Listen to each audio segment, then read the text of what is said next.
We've targeted buying these horses for a couple of reasons. The first reason is the massive prize money it's on offer in Australia. Now, on Saturdays, they run for a minimum of $125,000, which is $140,000 Kiwi, which is a great carrot in itself. And of course, Caulfield Cup's worth $5 million, Melbourne Cup's worth $7 million, and they've got so many options. The other reason to target these horses is that Australia doesn't really have stayers, so they breed very much for the sprinting market. And you look at Australia now, and you look at their staying races, and most of the horses that they have aren't Australian bred. So we can go to the sales in the UK, and it's the biggest horse and training sale in the world. There's over 2,500 horses usually catalogued there. And a lot of the big European owners, the sheikhs and everyone, at the end of their horses' 3-year-old careers, they just sell them all. So we can pick up really promising one-win stayers for not a huge amount of money, and we can bring them down to Australia and race them. In Europe, their horses have had hundreds of years of genetics of building into becoming stayers. So they come down to Australia and they're just genetically superior over ground. You take Alward as a great example. He came down as a one-win horse. He was winning $100,000 races, sometimes against 3 and 4 other horses. So you're running in these small races for great prize money, and you can win a whole lot of money. But more than that, these horses are progressive. So while they start off racing for $50,000 and $100,000, they can get up to those good Cups races, your Metropolitans, your Caulfield Cups, your Melbourne Cups. You don't have to wait for them. You buy to a yearling, and often you're waiting for a couple of years to have them race. And they're exciting themselves, aiming at derbies and sprint races. But these European stayers, you buy them the end of October, start of November. They're usually racing by March or April.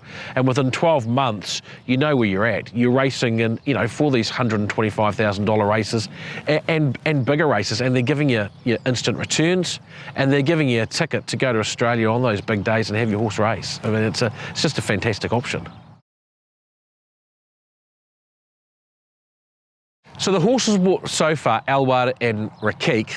Alward cost $130,000 landed in Australia. So that's buying them at auction, flying them to Australia, quarantine, import costs, the whole shooting match, insurance. So that was $13,000 per 10% share. And, in 12 months, he's won $400,000. So he's been a great money spinner for his owners, and he's been great fun.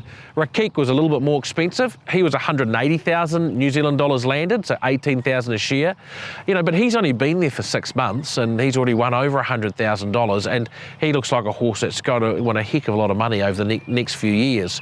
So, the price bracket we sort of aim at is in that sort of up to $200,000 bracket, but you can get them for as low as $100,000. So you're looking at somewhere probably between $13,000, $15,000, $18,000 for a 10% share, or for 5%, half of that. So, and you're looking to be able to recoup your money and make some excellent prize money in a very short period of time. Not to mention, the fun that you have racing at Randwick, on a Saturday and those big days. Rakik raced last start, same day as Winks was there, 27,000 people. You can't buy that kind of fun. Yeah, and a very proud Kiwi. His next Kiwi now in Sydney, and when the All Blacks flew over for the Bledisloe Cup, he had them all over to his stable. So, he wears his Kiwiness with pride, but he's a phenomenon. He's won, the last 8 premierships, Metropolitan premierships in Australia. Last season, his horses won over 30 million. I think it was over 33 million Australian dollars, and almost 400 races. Might have even been over 400 races. He is the best trainer in Australia. He's a Champions trainer. He's only in his early 40s, and he's already a Hall of Famer. And what he manages to do with these European stayers is he gets them down and he puts speed in their legs. So we're buying horses in Europe that have won over 1.5 miles or 2,000 metres, and Chris is getting them to win over 1,600 metres and shorter distances before stepping up. And that's an amazing skill to be able to do, and it opens up your options to all kinds of races for these horses. So, Chris is a great guy too. We've known him for well over 20 years. He was our first trainer, and we've got a really special relationship with him, and it's fantastic to see what he's been able to do.